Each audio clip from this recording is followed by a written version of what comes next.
Thanks to everyone who's joined us today. I think we'll have some more folks trickling in, but we are recording this. So we'll be distributing everything we're talking about. If for those that can't make it, feel free to share this. We're going to get our compliance approved version, but once we get the video out, we'll post it to our website, and feel free to share it with any friends or family that you think it would be useful information for. We are very excited for this conversation. We're very appreciative to Dave and Rob and Nuveen. They're with Nuveen Investments, and Rob is kind of the Social Security expert who's done a lot of these. John's going to give you a little bit more background.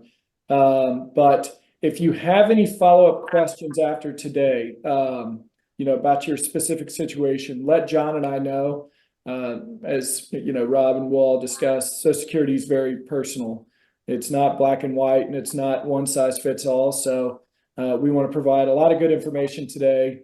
And lastly, if you have questions that come up during this, throw them in the chat. We're monitoring it, and we'll try to get all of them answered as best we can if time allows. Yeah, well, again, thanks, Dave, for setting this up. Dave is our assigned rep with Nuveen. He's been a partner of ours for many years.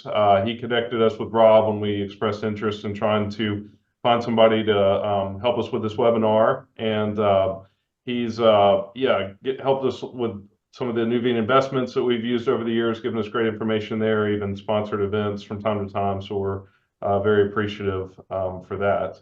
Andrew and I've really enjoyed getting to know Rob as we've prepared for this webinar. We've had several calls, but to quickly introduce Rob, Rob graduated magna cum laude with a BA from the University of Colorado.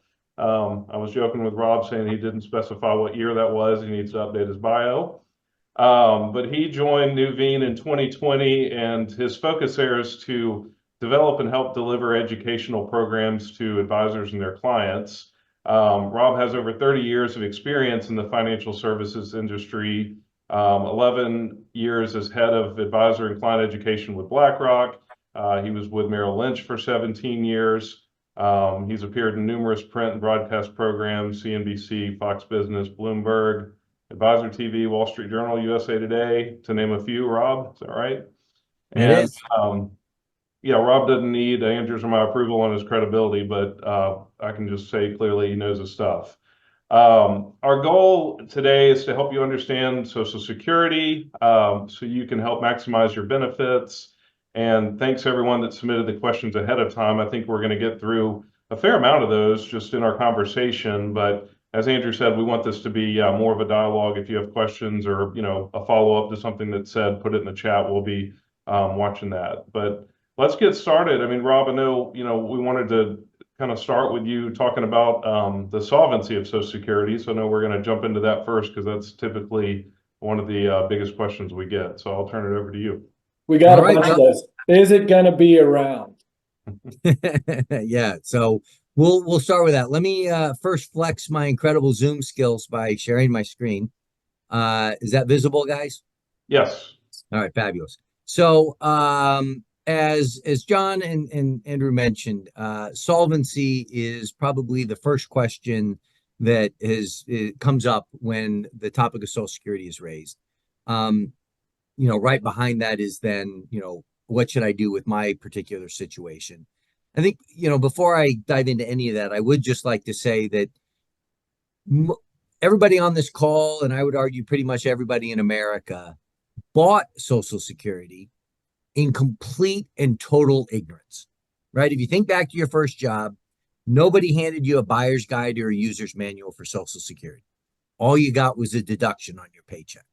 And throughout your entire working career, they're taking money out of your paycheck to pay for this thing that you kind of don't really understand exactly what you're getting. And then you get to your 60s and you got to make a decision for redeeming it.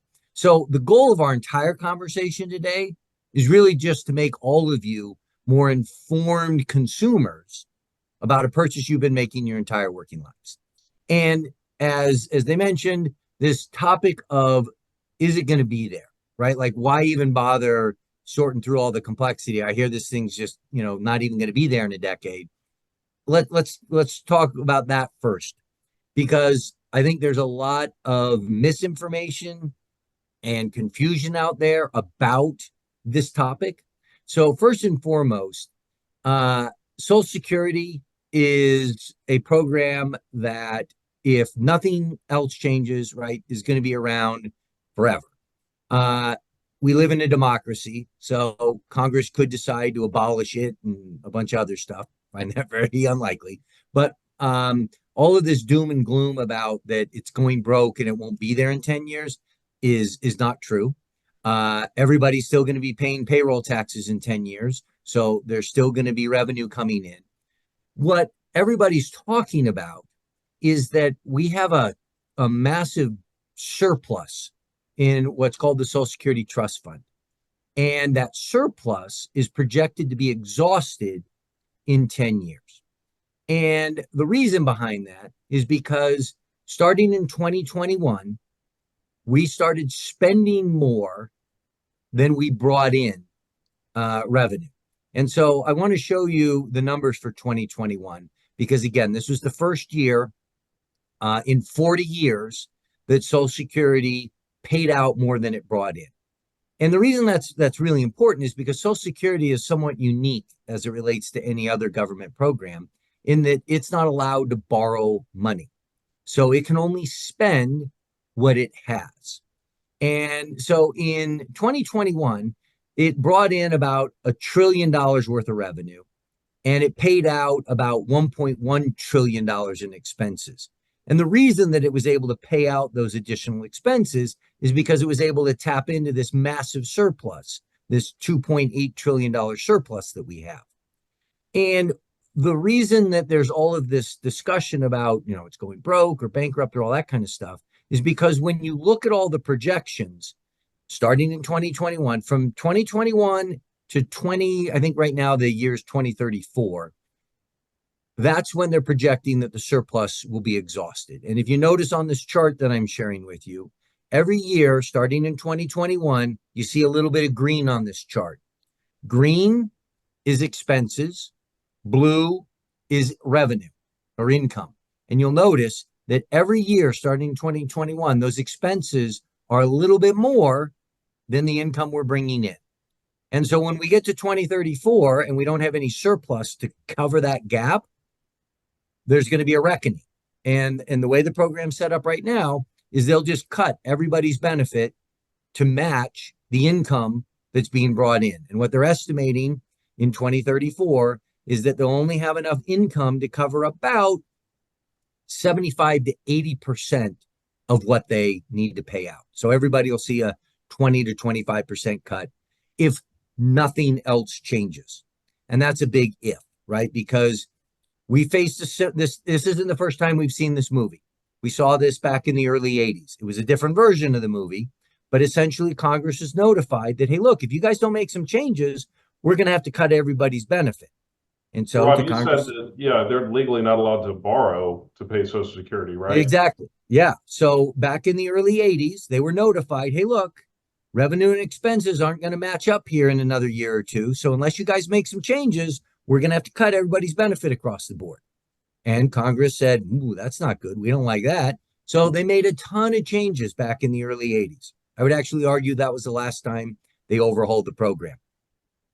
And since then, the fixes have been very effective, right? We have this massive surplus right now, but they basically miscalculated one thing in those changes. And that was that the revenue or that the wage growth in our country was going to be evenly distributed. And what's happened since 1984 is that most of the wage growth in this country has been above the payroll tax cap. And what I mean by that is every year, once you earn a certain amount of money, you stop paying the Social Security payroll tax. So for last year, that threshold was $160,200. So for every dollar that somebody made above $160,200, they were not paying the Social Security payroll tax on that. This year, that threshold is up a little north of $168,000. But One my point is, sixty-eight, yeah, sorry, 168.6 for this year. And like a lot of, the other tax and retirement contribution limits, that these increase every year. yeah, it's formulaic. So Rob, is the quick fix just to eliminate that? And it's like Medicare, you pay Social Security tax on all of your income, and suddenly, it would seem like that would level the green and the blue pretty quickly. Now, it has to go through Congress, but just in terms of the numbers. Yeah, so actually, every year the trustees kind of rate all of the proposals that have been floated, and one of them is to just get rid of the payroll tax cap altogether. And what you see is that one's really effective.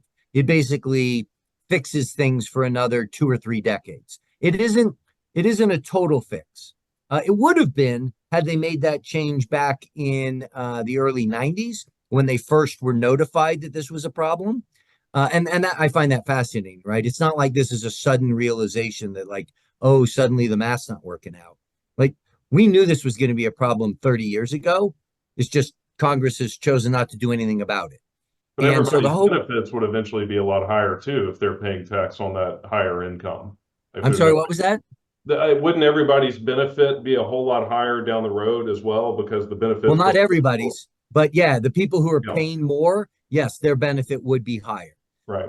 But the way the formula is structured, when you're in these higher income brackets, the amount of money you get back for every dollar you pay in is significantly lower than a lower income person. So that's why when you get rid of the payroll tax cap, yes, benefits are going to go up because people have paid more into the system, but the system benefits dramatically from all that additional revenue.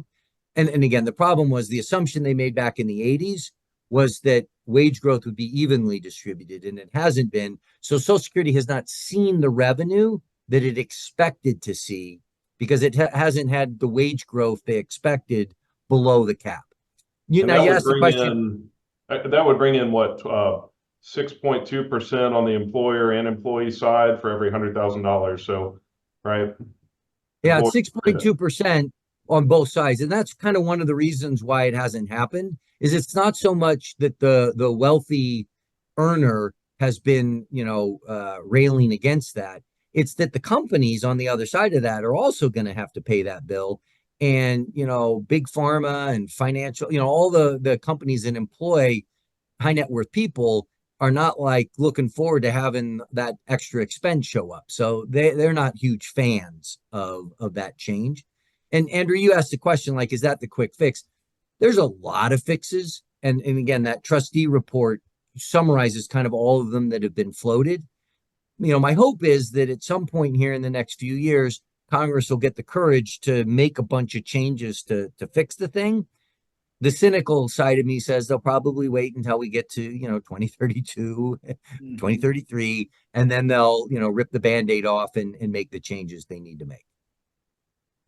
So I did want to just quickly show you that, again, it's not Social Security, when that trust fund goes away, isn't going to stop, because payroll taxes are the predominant source of income. So if you look at for 2022, that was the last year that they've reported total numbers for, payroll taxes were 90% of all the income. And income taxes that Social Security recipients paid on their Social Security made up 4%. And a lot of people don't realize that, but one of the changes they made in the early 80s was they started to apply an income tax to Social Security recipients' Social Security checks if you made above a certain amount of money. And that revenue does not go into general revenue. So those income taxes go into the Social Security Trust Fund. And again, as you can see here, they make up about 4% of all the revenue. And then today, or in 2022, the interest off of that $2.8 trillion was making up about 5% of that revenue. So that's, again, where all the revenue in 2022 came about from, was mostly payroll taxes. And so when we get to 2034 and 2035 and 2040, we're still going to have payroll taxes, and it's still going to make up a significant chunk of it. But what they're estimating is, without any other changes, those payroll taxes and that income tax line item are only going to cover about 75 to 80% of what they need to pay out. Rob, is another issue just demographics? People are living longer, and you've got, all of these baby boomers that are turning 65 and starting Social Security, and you don't have as many younger workers paying in to support the other side. I mean, what if our longevity suddenly becomes the average, age of death is 90 rather than 80, whatever it may be right now? Well, so that's why they made all the changes in the 80s, is because like we knew that there were going to be these 70 million baby boomers. Like, it's not like there's been a new baby boomer that's suddenly been discovered. Like, we knew about all the baby boomers back in the 80s. And that's why they made all the changes they made, was like, look, we're going to have a big problem if we don't do something about this. And so we built up this massive surplus. Essentially, we asked the baby boomers to pay more because they're going to, put a real strain on the system. And they just undershot the amount that they needed to have them pay, right? As a result of that bad assumption around wage growth. So it's not like suddenly, and it's not like people are living longer. Actually, our life expectancies have decreased in the last couple of years as a result of COVID and a bunch of other factors. So now, again, yes, if suddenly everybody's life expectancy went out to 90, Social Security would need to make some more changes, because right now those assumptions are not baked in. That's baked in, we're going to have the life expectancies we have on the actuaries tell us about right now.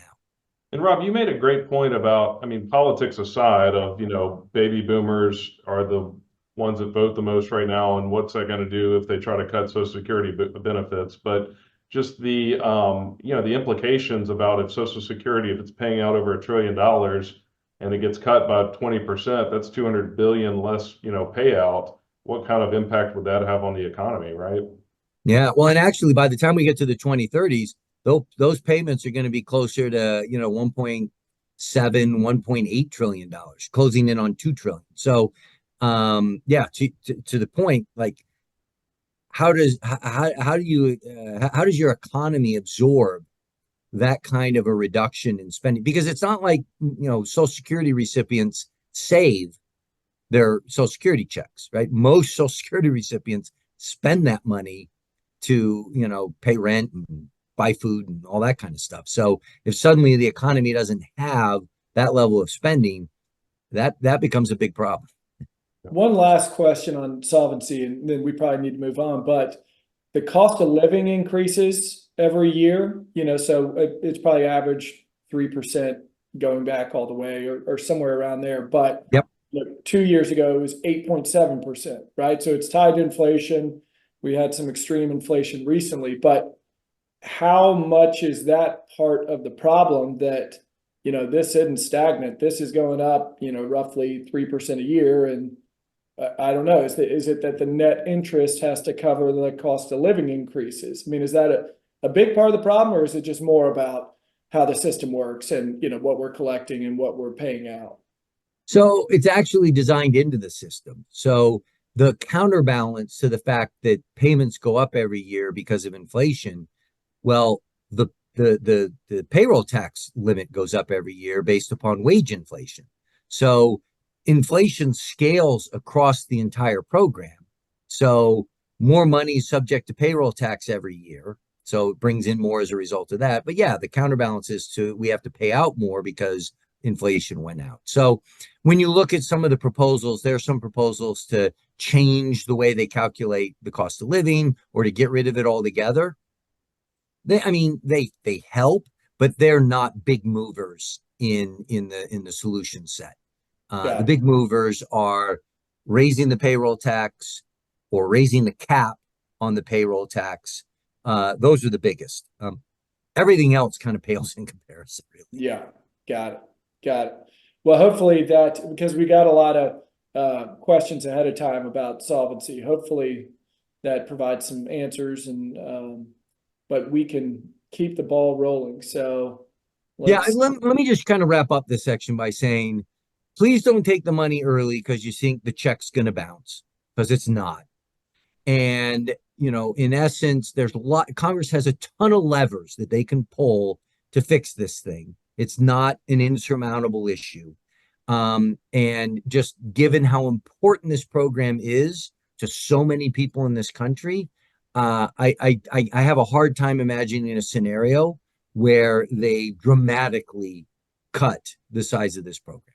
So, that being said, why don't we dive into kind of some of the other stuff that I think is really important regarding Social Security? And first and foremost, I want to talk about the importance of your Social Security statement. If you're under the age of 60, you haven't gotten one in the mail since 2011. So it's been over a decade. And that statement's kind of important because it's really the only source of information that anybody really gets about Social Security. And there's some good information on there. So in the upper right-hand corner, they give you a little estimation on what you're on track to be able to get if you were to retire at 62, 63, all the way up till 70. They give you the estimates of the disability benefit you've purchased. So most people don't realize they're buying disability insurance when that money comes out of their check, but they are. So if you become disabled, and on the statement, they tell you what you could maybe get from Social Security every month if you were disabled. And you're also buying some life insurance. So if you were to predecease a minor dependent child, a child disabled before the age of 22, or your spouse, each of them could get a monthly check from Social Security based on your work history. Now, what you're not going to find on the statement is any information about things like spousal benefits, dependent benefits, or divorce benefits. So we're going to spend a little bit of time today talking about those because they're really important. And I do want to point out that when you look at that estimate of how much money you're going to get, depending on the age you collect, there's one row that's more important than all the other rows.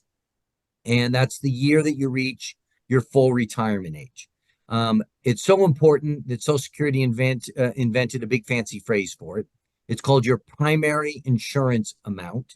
And it's a really important number because pretty much all the math associated with Social Security is based off of your primary insurance amount. And the way they calculate your primary insurance amount is they're going to look at your work history, all of it, going back to the dawn of time.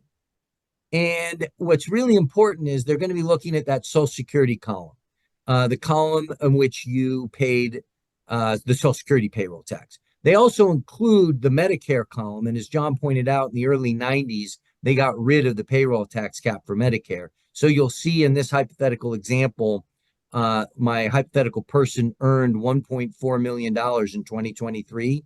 That's what they were paid the Medicare payroll tax on. But because the payroll tax on Social Security was $160,200, that's all that shows up in that column.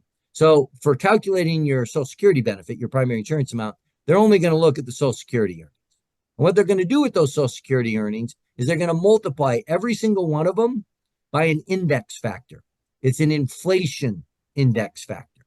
The goal here is to make money that you earned in 1986 equivalent to today's dollars, so that we're kind of talking apples to apples.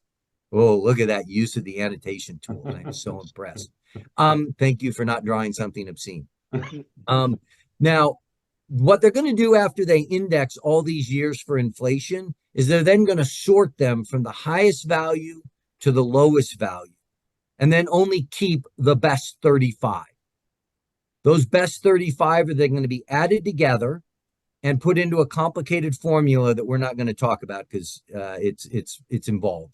But the point is, it's your best 35 years of work history that determine how much money you're going to get. And I got to apologize in advance for my next statement because I'm sure it's going to shock some of you. But the government does make mistakes. I'm sorry if I'm the first one to reveal that, but it's true. And your Social Security earnings record is not immune to those mistakes. So you have to review that work record for accuracy to make sure there aren't zeros in years you were gainfully employed. And we've seen those. Yeah, we've seen those on some of our client statements. Yeah, I mean, and if you don't audit your own work history, guess who does?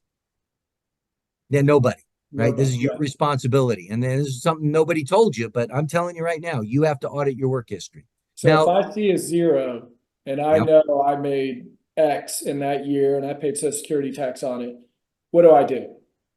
You need to call this phone number, 1-800-772-1213, and say, hey, there's an error on my work record.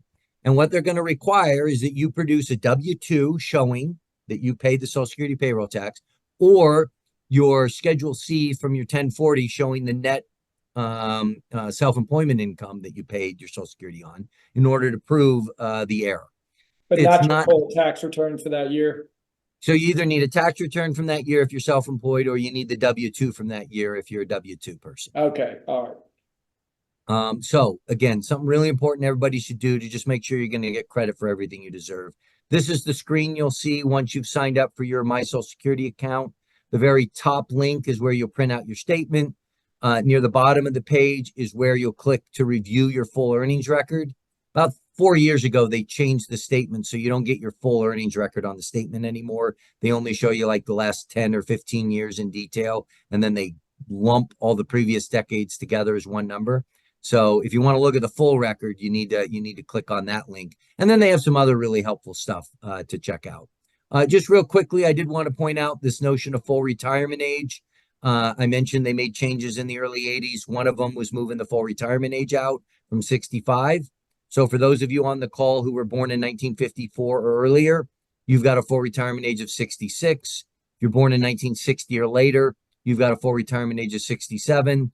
And then those of you lucky enough to be born in between, you have to add 2 months to age 66 for every year you're born after 1954.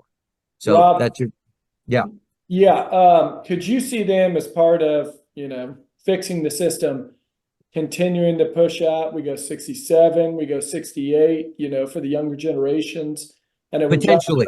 yeah, It's been talked about. So that's Yeah. one of the proposals that's been evaluated for effectiveness, and it has some impact. The counter argument is that it would be unfair, because while I think the four of us on the screen right now all have white collar jobs behind desks, and so working till 70 is probably not overly onerous on us. For somebody who works a jackhammer for the job or is out there roofing in 100-degree heat, imagining that they're going to continue to do that until 70 or 72 or 7, that's where it becomes a little unrealistic. And so Yeah. that's kind of where the debate is how do you recognize that people are living longer, but recognize that not all careers are created equal from a stamina perspective. And so that's where a lot of the debate is currently centered around, do they keep moving that full retirement age out or not? Got it. Yep. So, all right. I think all of you are aware of the fact that if you take the money early, they ding you. This slide is just showing how big those penalties are on an annual basis. If you wait, you get a raise. And it's an 8% annual increase for every year that you wait. And so for a lot of people, it's like, well, how do I choose between, a 70% reduction or a 100 and some odd percent increase? Like, how do I pick here? Like, this is a pretty big range of outcomes. And it's probably not surprising to learn that most people take the money at 62. But the reason that most people take it at 62 is because they have to. It's literally the only way they're going to be able to pay the bills. Rob, one question that was asked was, can someone request a full upfront payment rather than getting monthly payments? They cannot. So I know there are some pensions that will allow you to take a lump sum. Social Security does not work that way. There are no lump sum options with Social Security. It is a monthly check that you will get. Now, one thing just real quickly is Social Security will allow you to retroactively request benefits up to 6 months in arrears, and then they will lump sum you that 6 month amount and then start the monthly check going forward. But that's the only way that'll end up happening. And that's different from changing your mind within 12 months of starting. Yeah, so what you're referring is what is affectionately called the do-over form. So for anyone who decides to start their benefits and then within a year discovers that was a mistake, they can fill out this form. It's called the request for the withdrawal of application. And at that point, they will need to send back any money that they've already received. And it's as if they had never filed in the first place. They can then call back at a later date, and it'll be as if it was the very first time they were collecting. But you only have 12 months to do that. Yeah. Once You that can only do that one time, right? and you can only do it once in your life. Yeah. So once that 1 year clock is hit, the door is pretty much closed on you. So, I was mentioning that again, 62 is what most people do because they have to. I'm going to go out on a limb and I'm going to assume that, the people on this phone call don't have to take the money at 62, but are rather trying to decide should they. And if that's part of your situation, there's 3 conversations that you need to have before pulling the trigger and taking the money early. First, are you actually going to be retiring? I mean, that's kind of important. Social Security is supposed to be a retirement benefit. So as such, the government has a penalty system to discourage people from taking the money early and then continuing to work. I'll talk about that a little bit more on the next slide. Longevity is important. We've already, we've seen the different outcomes depending if you take it early or wait.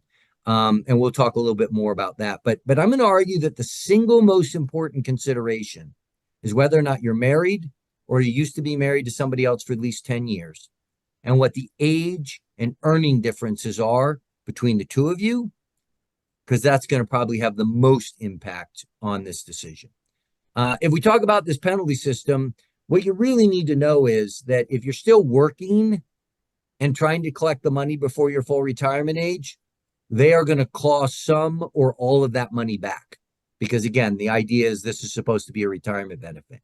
So if you're making, sorry, that doesn't matter if you're taking on your record or a spousal or a widow benefit, same deal, right? Any benefit, any Social Security benefit you try to collect will be compared against this earnings test if you're collecting before your full retirement age. So yeah, it doesn't matter what the source is, whether it was your own or somebody else's. Yeah. If you yourself are working, you won't be out. This money could be all clawed back. And so the threshold for 2024 is $22,320. And the way it works is for every $2 that you make above that threshold, they keep $1 of your Social Security check. So it doesn't take a whole lot of earnings for part or all of your check not to show up. So it might not be a great idea to take the money early if you're still working.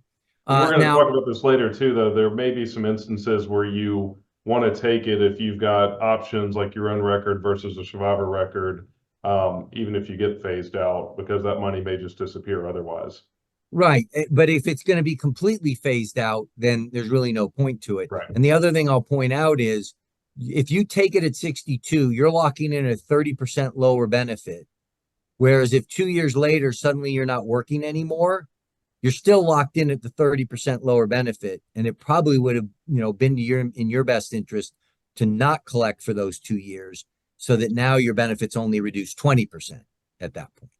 And Rob, they're looking at prior year's tax return to determine that. I mean, what if someone doesn't think they're going to earn 22,320, but they end up, and so along the way they've been getting Social Security, but they were over. How do they reconcile? Yeah, so the way this works is when you call up before your full retirement age to collect benefits, one of the questions they're going to ask is, are you still working?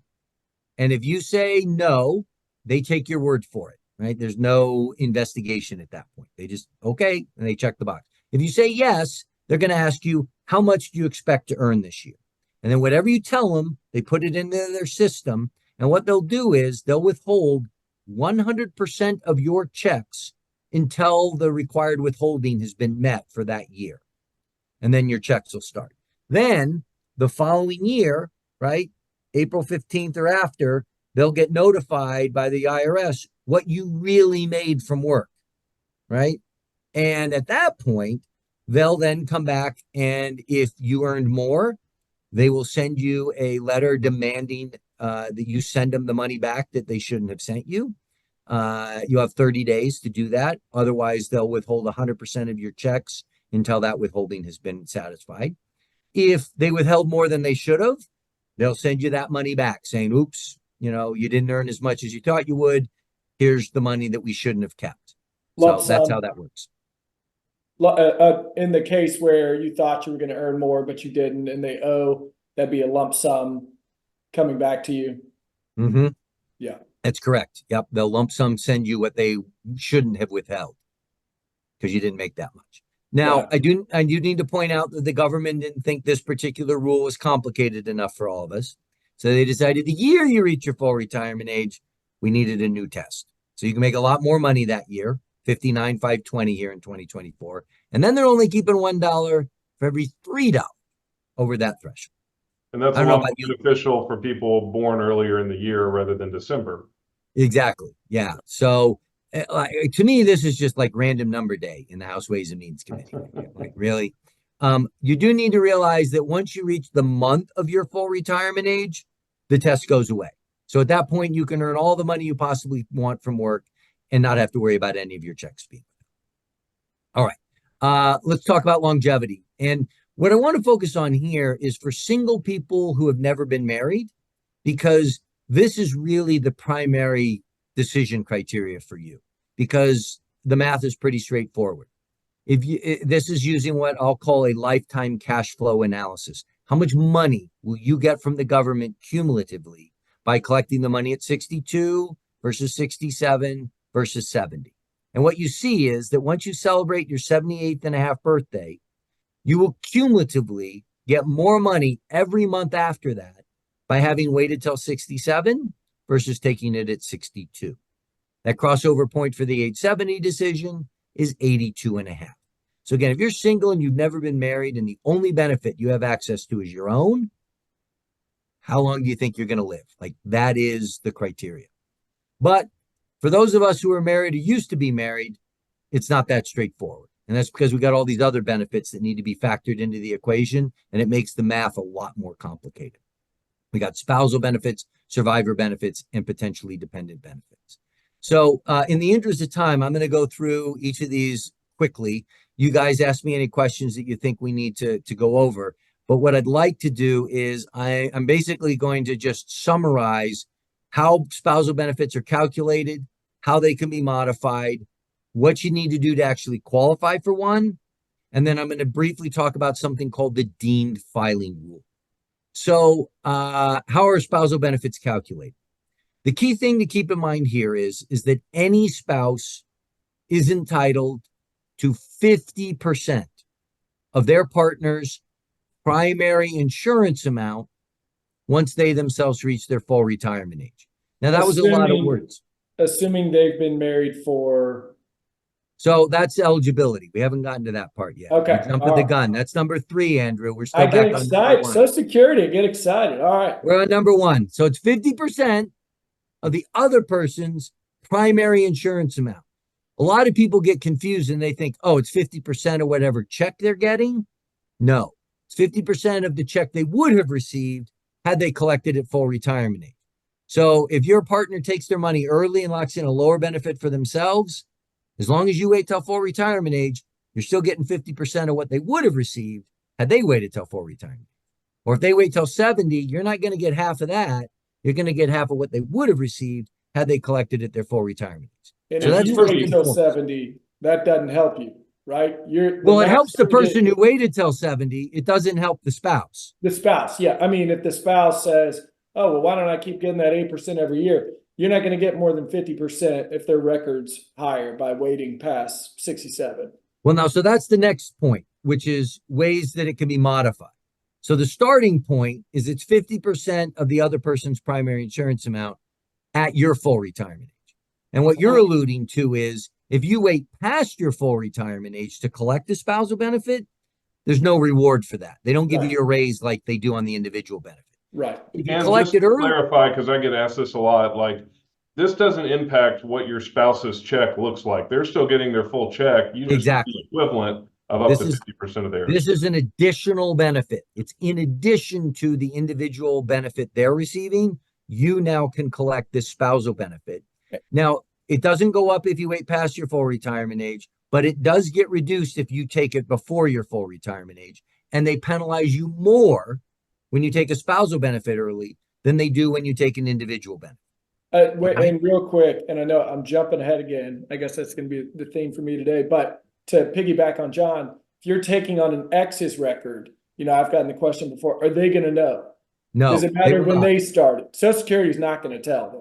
No, because it has no impact on them, and quite honestly, it's none of their business. Because Some people get disappointed that their ex doesn't know or doesn't. Well, now again, you can just suggest, John, that they write them a little vindictive note saying, "Hey, thanks for all this extra income that I just started to receive. Thanks for working hard. I just got my check. There we go." Yeah. So I mean, again, they can send that note, but Social Security's not going to send that note, right? They got to do it themselves. Now, eligibility. So how do you actually qualify for one of these? So if you're currently married to someone, two things. The marriage had to have lasted at least 1 year, and your spouse needs to be collecting their individual benefit before you become eligible for a spousal benefit. For a divorced couple, it's essentially you had to be married for at least 10 years. You need to be currently unmarried, and your ex-spouse has to have celebrated their 62nd birthday. The big difference between being divorced and being married, I mean, there's a lot of differences, but as it relates to Social Security, if you're married to someone, they have to be collecting. If you're divorced, they just have to turn 62. And then finally, there's this thing called the deemed filing rule, which essentially says if you're eligible for both an individual benefit and a spousal benefit, you have to take them both. They will deem that you are filing for both of them if you try to collect one of them. And essentially, you're going to get the bigger of the two. So if I just kind of jump through a bunch of the detail slides that I had on this. And Real, get to the real quick, Rob, Yeah. if you on the divorce eligibility, if you get remarried after 60 and you've checked all the other boxes. Nope, not for spousal benefits. There are no exceptions for spousal benefits. If you get remarried, you no longer meet one of the three criteria, which is you have to be unmarried. So now, at any point, if you get remarried at 80 and you've been taking on your ex-spouses, yeah. for spousal benefits. Right. Now, again, as is part of your theme, Andrew, you're kind of getting ahead of the game. So for survivor benefits, there is an exception. Yeah. You can collect a survivor benefit off of an ex-spouse if you wait to get remarried until after the age of 60. But there is no exception for spousal benefits. If you are currently married to someone, that is the only person that you can collect a spousal benefit off. All right. So I'm just trying to tee you up here. Yeah, I appreciate it. Well, So, and one clarifying question that was submitted too, said, can you explain, I read that a person can get his or her Social Security and or 30% of their spouses. So, I mean, I think the formula here is like, let's say half your spousal, your spouse's benefits, 3,000, you can get up to 1,500 total. And this is probably where you're going, but in essence, you kind of get paid on both records. You get paid your record, and then there potentially is a supplement that can get you up to like 50% of your spouse's record. yeah, I mean, it can get a little complicated, but the easiest way to think about this is you'll get the bigger of the two. Yeah. Right? You won't get them both. Behind the scenes, there is some netting that goes on, and they'll pay you your money first. And then if the spousal benefit's bigger, they'll tack that onto yours. But that's kind of in the weeds. Yeah. For most people, the easiest way to think about this is if you're eligible for both your own benefit and a spousal benefit, whichever one is larger, that's the one you're going to get. Yeah. All right. So that's spousal benefits. I know Andrew wanted to talk about dead people and survivor benefits, so we're going to move on there now. I've got a hypothetical couple here to just show you a quick example. So I've got Taylor and Riley. You'll see up in the top, Taylor's got a primary insurance amount of $2,000. Riley's is $400. So this is a high earner, low earner couple. And I see this a lot where Riley or where Taylor, the higher earner, is thinking, wow, I've paid a lot into Social Security and my health history is awful. I think I'm going to take this money at 62, so I at least get something before I go. And the flaw in that logic is Taylor doesn't understand how the survivor benefit works. And the statement didn't help him at all because it doesn't explain this. Because if Riley takes a peek at Taylor's Social Security statement, she's going to see one line item that says Taylor's surviving spouse gets $2,000 a month as a survivor benefit. And the problem is that's a big fat juicy maybe. And there's no asterisk or footnote or anything that explains the maybe. So if Taylor were to collect his benefit at full retirement age and then predecease Riley's survivor benefit would be $2,000. What the statement isn't telling you is that if Taylor takes the money early, he locks in a lower benefit for himself and he locks in a lower survivor benefit for Riley. If he waits till 70, big check for him, big survivor benefit for Riley. So what I like to tell higher earner, lower earner couples is do not think about the higher earner's collection decision as a single life decision, how long Taylor's going to live. Think about it as a joint life decision. How long might one of you live? And if you ask the actuaries, which don't worry, you don't have to do it. I've done it for you. They're boring people and you wouldn't want to talk to them anyway. what they're going to tell you is that for a couple that reaches the age of 65, there is a 50% chance that one of those two people is going to live into their early 90s, and a 25% chance one of them makes it to their late 90s. So again, if you're the higher earner in a married couple, or you have a good relationship with a higher earner in a married couple, make sure they know how this survivor benefit works, because the statement doesn't explain it. And it is the number one regret I encounter when I talk to people about Social Security benefits. So I also want to emphasize that the amount of money that Riley gets is at full retirement age. So you'll see on this chart that if Taylor waited till 70 and then predeceased Riley, once Riley reaches her full retirement age, she could get $24.80 every month. If Taylor had collected it at 62, Riley could get $16.50 starting at her full retirement age. If Riley waits past her full retirement age, same result as the spousal benefit. They don't give you a raise on this one either. So you need to keep in mind, the only benefit that gets the raise after full retirement age is an individual benefit. But if if Riley takes before her full retirement age. Great question, Andrew. Yes. So she could collect that as early as 60, and it's going to be reduced 28.5% from what she would have received at full retirement age. It's a straight line reduction. And I will point out that is the smallest of all the reduction factors. So they penalize you the most when you take a spousal benefit early. They penalize you the least when you take a survivor benefit early. Okay. Last thing I want to mention about survivor benefits. There is no deemed filing rule. So you can collect a survivor benefit at 60, let your own benefit keep growing, and then switch over to it at 70. Or if in the case of Riley and Taylor here, where Riley didn't have much of a work history and her primary insurance amount is low, she could take her own benefit at 62, let that survivor benefit reach its maximum value at full retirement age, and then switch over to that one at 67. So actually, widows and widowers have the most flexibility of anybody on the planet when it comes to collecting their Social Security, because they do have that option of taking one benefit first and then switching over to another one at a later date. Nobody else has that flexibility. All right. Last benefit are dependent benefits. If you begin to collect a Social Security benefit and you have a minor dependent child or a child who is disabled before the age of 22, that child becomes eligible for a Social Security benefit. If you predecease that child, they become eligible for a larger Social Security benefit. And then if you have a spouse caring for a child under the age of 16, they become eligible for what's called a caretaker benefit. Now, you'll notice there's a double asterisk next to each of these. That is to point out that there is what's called a family maximum, and it ranges between 150 and 188% of the worker's primary insurance amount. So the key thing to keep in mind here is that if you have 100 children, you will not be getting a lottery check from Social Security every month, right? Once you get past like your 1.5 kids, you're going to be up against that threshold. Right. And then also there's an asterisk on 17 or younger, and it's saying 18 if still in high school. So I've seen that, I've seen them go to May of the graduating year because most seniors are 18 by the time they graduate. But Yep. Excellent call out. All right. You didn't have that. Look, I have it on there, but look, we're running out of time. That to me was a point of minutia. But if you think it's important, Andrew, let's cover it. And real quick, just a housekeeping item. This is such good stuff. We have some more slides.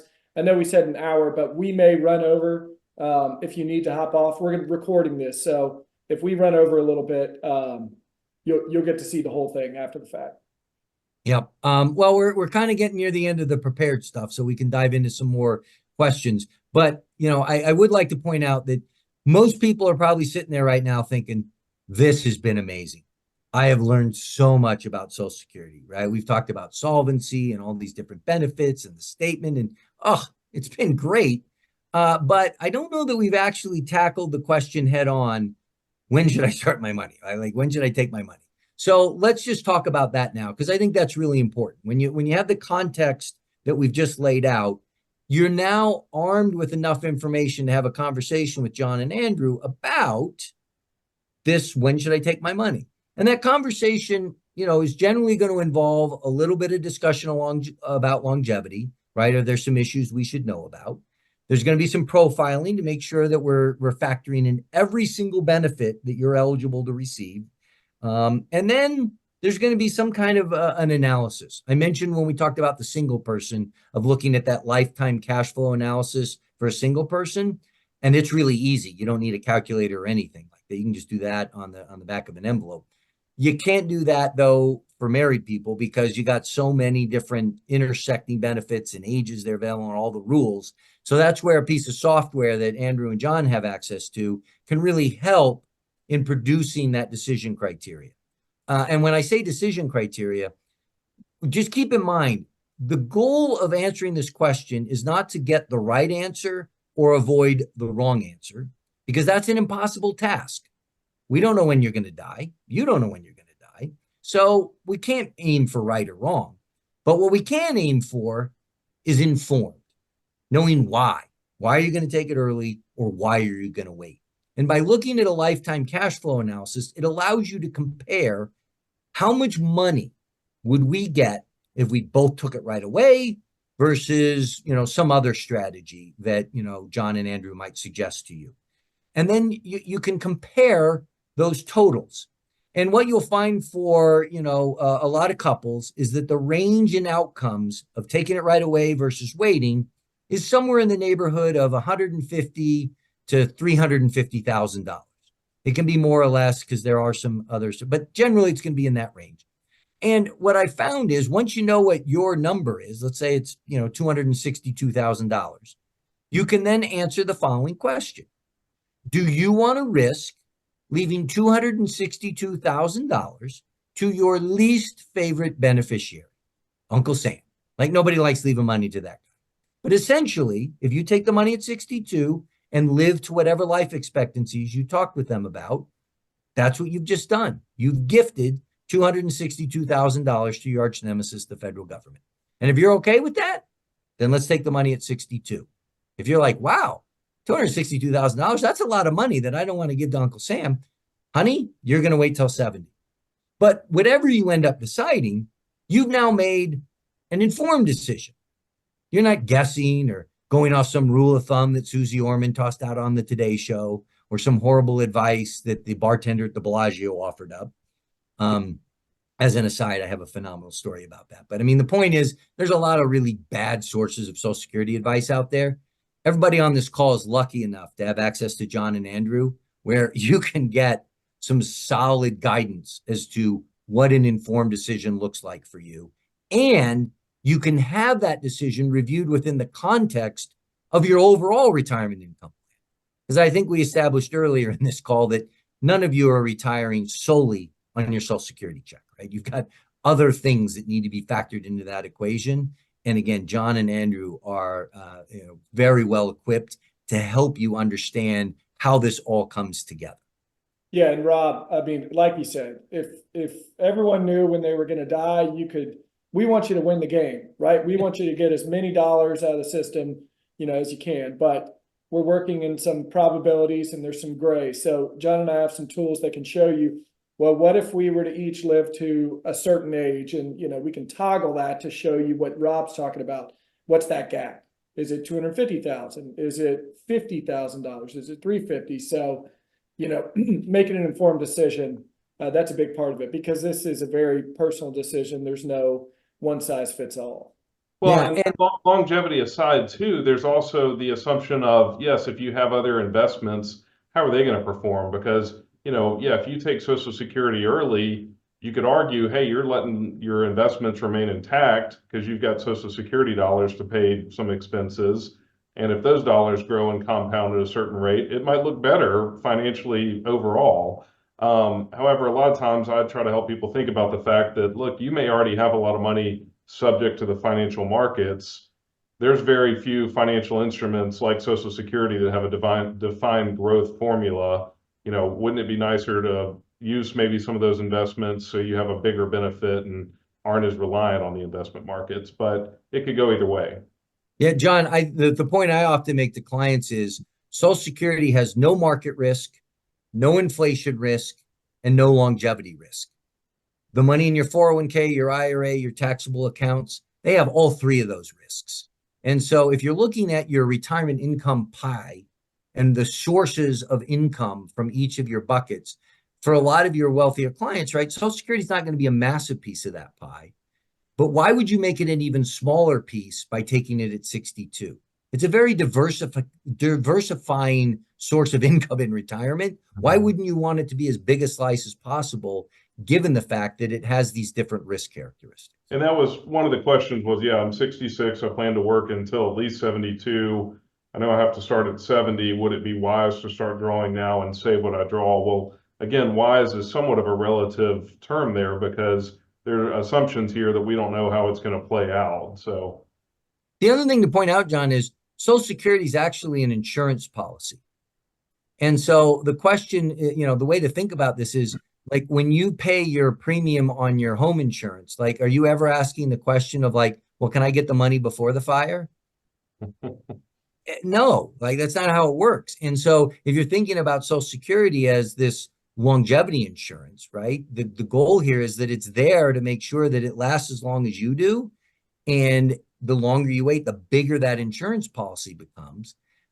So instead of viewing it as an asset like you do your 401k or your IRA, view it as this differentiated source of income that it truly is.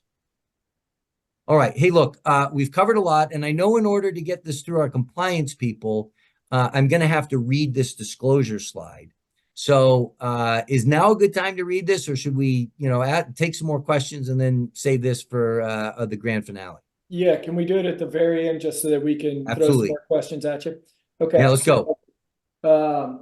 Just looking through, here's one. Someone dies without a spouse. Can a non-disabled child get their parents' Social Security benefit, or is that money just lost / remains with Social Security? So I'm sorry. So a person dies, that person had a child. Right, no spouse. single parent dies with a child. Yeah, Right. that child is entitled to that Social Security benefit, the 75% of that person who passed away's primary insurance amount. That Until they being is that the disability amount? either, so if the child's 17 or again 18 but still in high school, they're eligible for that money. Yeah. Or if they were disabled before the age of 22, they're eligible for that money for the rest of their life. And we didn't even get into Social Security disability. And that's a whole nother. Yeah, I'm not, my expertise is very limited in that space. Yeah, that's a whole nother can of worms. So Yes, it is. John, are we seeing some other questions? Well, here's a quick one that was submitted ahead of time. If you're still working, even after starting to collect Social Security, are there any changes in the Social Security draw on a person's paycheck from the employer? I think, do you still pay into Social Security after you start taking? No change. Yeah, you will keep paying the 6.2%, but they do recalculate your primary insurance amount every year. So if that year you just worked is better than one of your previous 35, you'll see your check go up next January as a result of that higher work history. There's another one that we answered earlier, but just because it was specific to them. My wife began drawing Social Security at 66. I deferred until 70, and my benefits are higher than hers. What happens to her benefits if I predecease her? Does my higher benefit have any impact on her after my death? So she would get your 70 benefit. Right? So we get the survivor benefit. Yep. The survivor benefit is not going to be any combination. So again, and there's no impact regarding what she did with her benefit. So if she took her benefit early and it was reduced, that has no impact on the size of the survivor benefit. Right. She'll get essentially what check you were that person was receiving when they passed away in place of the individual benefit. Right. Had she taken it 62, the earliest, but your 70 is higher, it's not going to be a reduced amount of the widow benefit. Yeah. Yep. That's how that works. Another question submitted ahead of time. What needs to be done when a spouse passes away? So in most instances, funeral homes today notify Social Security when someone passes. So that piece of it in most instances is taken care of, but it can't hurt to make sure you share the death certificate with Social Security. If again, you are the spouse, you're entitled to a $255 one-time payment. And then at whatever point you want to start collecting that survivor benefit, again, as early as 60, or you could wait up to your full retirement age, you can do that. You will need to, today, you cannot request a survivor benefit online. You need to either do it over the phone or in person. And I strongly advise people to do it in person because you can bring the necessary paperwork with you to make it much more efficient. So you'll need to bring your marriage certificate to prove that you were married to them, and then a copy of the death certificate. Most likely they already have the death certificate on file because of the funeral home, but just in case, it's not a bad idea to bring it with you. And then you can request that survivor benefit at that point. And I would say notifying them pretty quickly is probably, it's going to create less headaches, because if the deceased person gets another payment because Social Security hasn't been notified, Social Security is going to ask for that money back. Absolutely. So yeah, I had a client whose husband passed away this past December. And it's not until like end of February that she was able actually to get an appointment with Social Security.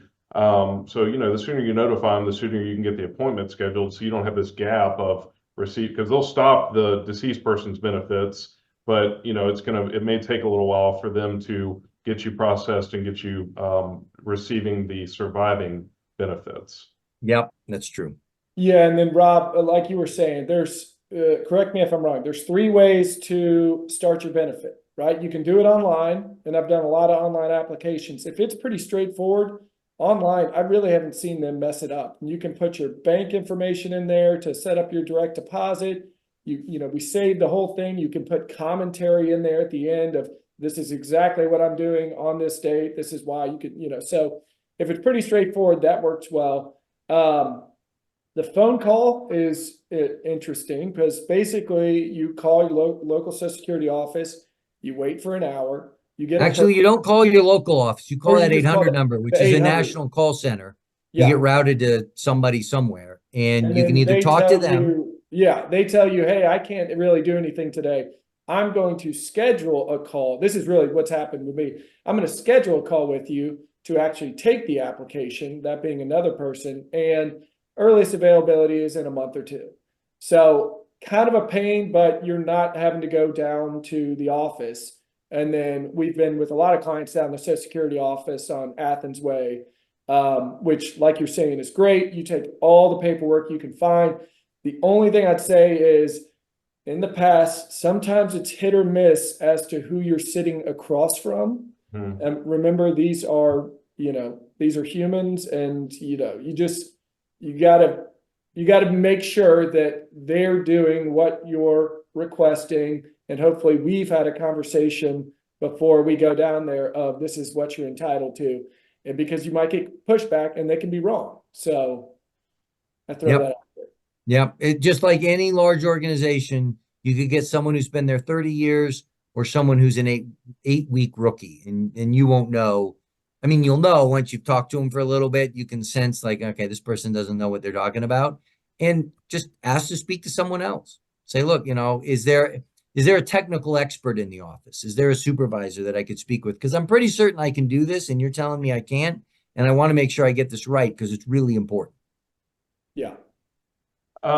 Rob, I'd love to touch on a question we were looking at on our call a couple days ago. This was the client. Wife and I are both 66 and 3 months with an adopted 12-year-old granddaughter. We were told we could keep working but start taking Social Security benefits at 66 and 6 months. I'm assuming that's their full retirement age. So, I mean, first off, that's correct. Like once you hit full retirement age, you can both start collecting. You could both still be earning, and you can get your Social Security. However, you know, it still comes back to what filing strategy makes the most sense. Because Rob, you were talking about, you know, maybe one of them just starts collecting in order to trigger the benefits for their adopted granddaughter. Can you touch on that? Yeah, so the granddaughter's not going to get more money if both of them file versus just one of them, because they're only eligible to get 50% of a single Social Security benefit. So one or the other could file at full retirement age, keep working. and make that grandchild eligible for 50% of the primary insurance amount. And then you could have the other one wait till 70 to lock in a maximum benefit. Again, I think running a cash flow analysis could be helpful so they understand how much money are we talking about by having one of us wait till 70 versus both of us just taking it right away at 66 and 6 months. But you both don't have to take it to make that granddaughter eligible. Just one of you does. Part of their question too was, if they're still working, is there any way that their employer would know that they're starting to collect Social Security? Only if they told them. Social And Security still- doesn't notify employers. And I would imagine employers probably shouldn't be able to ask, are you collecting Social Security? That's none of their business. Well, I mean, they can ask, but you don't have to tell them. Yeah. And then let's see, just to finish off on here, see if we run the numbers, if we wait until 70, retire, we catch up at 82 and have more income after that, that is assuming the same or better payouts. If things are implemented and payouts go to 75% of the whole in about 10 years, we wouldn't break even until 116. I think that's incorrect math. Yeah, it's bad math. It's bad math. So again, I would definitely encourage them to have a conversation with you with the lifetime cash flow. And the other thing to keep in mind is if you take a 30% reduction now, and then 10 years from now, it gets cut another 25%, you are not better off than the person who didn't take any initial reduction and then goes down 25%, right? That's kind of basic percentage math. So I would encourage them to have a conversation with you about, running that specific analysis so they can see what the real deltas are. One more, going back to kind of just semantics of enrolling. You can sign up, you can start the process, 3 months before you're planning on taking it, right? If it's going to take a little while, you may not wait. If you want to take March 1st, 2024, they're probably not going to process it by then if you wait till February 22nd. You can have tax withheld from your Social Security benefit, but they're not going to do that automatically. Right, you have to request that. You've got to request that. But remember, up to 85% of Social Security is taxable. So kind of like with a paycheck, if you want tax withheld on the front end, you submit that. Otherwise, they're not going to do it. They will withhold your Medicare Part B premium when you start Medicare. Correct. We didn't touch on Medicare today, but there's also some tax considerations here. We do a lot of tax planning. We're coming up on April, so all your income, how does it affect tax on Social Security? How does Medicare play into that? Are you going to have to pay more for your Medicare premiums based on all of this? This is where we want to sit down and look at your specific situation before you're making these big life decisions.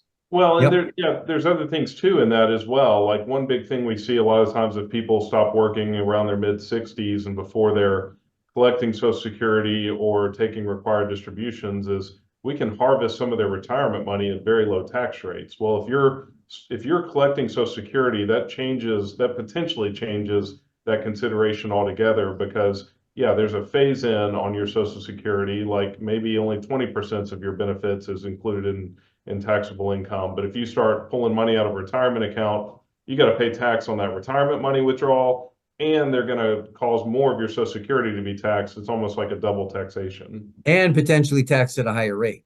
Yeah. Right. Can bump you up. Yeah. John's talking about big Roth conversions, which we love, but again, those can get nuanced as well. Yep. All right. Wait, do you have one more? Well, I've got another kind of scenario question I'd love to ask. Just because I think it's somewhat of a good example. So Rob, I've got a client who's her previous husband passed away about 6 years ago. She's about to turn 62. She is earning about $60,000 a year. Her FRA benefit is about $1,800. The deceased spouse projected FRA was going to be $2,800, although does that go down if the deceased spouse didn't work until? No, because what happens is they'll calculate the primary insurance amount when they died. Okay. And so the primary insurance amount at that point, if it was $2,800, and by the way, it's gotten the cost of living adjustment every year since then. Well, and then she's also in a relationship today that could, you know, she might end up getting married. So she's got a lot of potential options here. Again, if she's still working before her full retirement age, that's one major consideration, right? But then it's a consideration of like, what's the best combination here? Take on her own record and get the surviving spouse benefit later, or there's even a potential benefit here if she does marry. You know, the person she's seeing now, and then she's eligible for the spousal benefit. I mean, what are your thoughts here on somebody in that situation? So again, there's a lot of moving parts there. So I think that really does warrant a conversation with you guys, but you're identifying the key, thought points, which is if you're earning too much money and you're not even going to get to keep the Social Security benefit, there's no point in filing for it. But since the alpha benefit here is that survivor benefit right now, that's going to be the benefit that, you'll take at 67. So any money you're able to get off of your record is a good thing. So even if most of it's going to be withheld, you still may want to take it. The consideration would be whether or not you're going to stop working before 67. Because if you're going to say stop working at 64, you might want to wait till 64. Because by taking it at 62, you're locking in a 30% lower benefit that's going to stay with you until you get to 67. And since you didn't even get any checks the first 2 years, that probably doesn't make sense. You probably want to wait till 64. And then just keeping in mind that if you, marry somebody new, essentially their benefit isn't going to be large enough for the spousal benefit to matter. So to me, that's a non-factor in this, whether you get married to somebody else or not. Because her own record is probably more than 50% of the new spouse, but also the survivor record is so high. Well, but you're waiting until after 60, so you're still going to maintain your access to that survivor record, even if you get remarried. So really, the marriage piece probably isn't a big consideration. The big consideration is when you're going to stop working, and how much money you're going to be earning every year. Because as soon as you're at a point where you'll actually see some of your individual benefit, that's when you should take it. One last question, and then we'll wrap up. What's the difference in the draw going from spousal benefit to survivor benefit? So we touched on that earlier. Spousal, you're eligible for up to 50%, survivor eligible for up to 100%.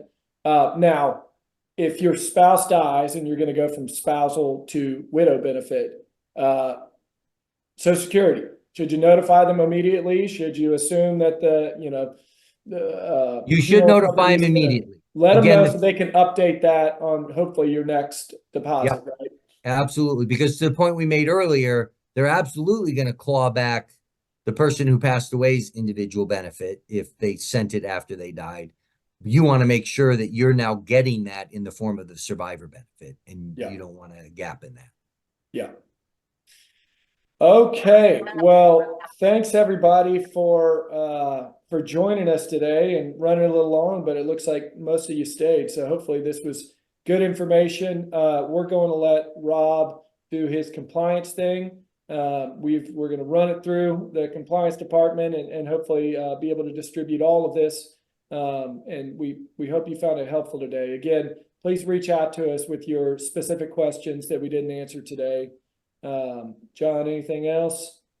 No, we appreciate y'all hopping on, and we just want to keep providing informational webinars like this. So we love ideas. If there's other things you'd like to hear about or dive deeper on, I mean, we could do multiple of these on the Social Security system. So maybe we'll have Rob back again in the future for another angle on it. But thank you all so much. And Rob, thank you. And we'll let you read away.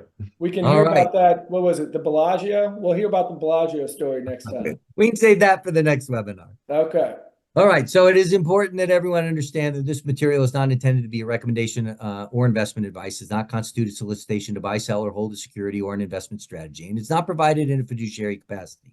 The information provided does not take into account the specific objectives or circumstances of any particular investor or suggest any specific course of action. Investment decisions should be made based upon an investor's objectives and circumstances in consultation with his or her advisors. The views and opinions expressed are for informational and educational purposes only as of the date of this production/writing, and may change without notice at any time based on numerous factors such as market or other conditions, legal or regulatory developments, additional risks and uncertainties, and may not come to pass. This material may contain forward-looking information that is not purely historical in nature. Such information may include, among other things, projections, forecasts, estimates of market returns, and proposed or expected portfolio composition. Any changes to assumptions that may have been made in preparing this material could have material impact on the information presented herein by way of example. Past performance is no guarantee of future results. Investing involves risk, principal loss is possible. All information has been obtained from sources believed to be reliable, but its accuracy is not guaranteed. There is no representation or warranty as to the current accuracy, reliability, or completeness of, nor liability for decisions based upon such information, and it should not be relied on as such. Nuveen LLC provides investment solutions through its investment specialists. Nuveen Securities LLC is a member of FINRA and SIPC. There you go. Whew. We had some people make it through that and speed read. Yeah, I know. All right. Well, Dave, Rob, we appreciate it. It's fantastic information and the layout that you've got. We love this presentation and ability to bounce stuff off of you. So look forward to maybe doing this. Maybe we can make it an annual thing. And, you know, I'm sure some of these folks that were on here today are already drawing, but had questions about the system or, you know, maybe their spouses. Some of them are years out. So there will be more and more people, I think, interested in this every year. Maybe even as we approach 2034, this is going to get thousands of attendees on here. Oh, yeah. Rob, if you're ever in Nashville, stop by and see us. All right. Well, that's up to Dave. You know, David's got to invite me. We'll meet you. We'll make it. Yeah, we'll have lunch at the Social Security office. You can meet, That would be meet the awesome. local reps. I would love that. All right. All right. Thank you Take both. care, everyone. Thank y'all.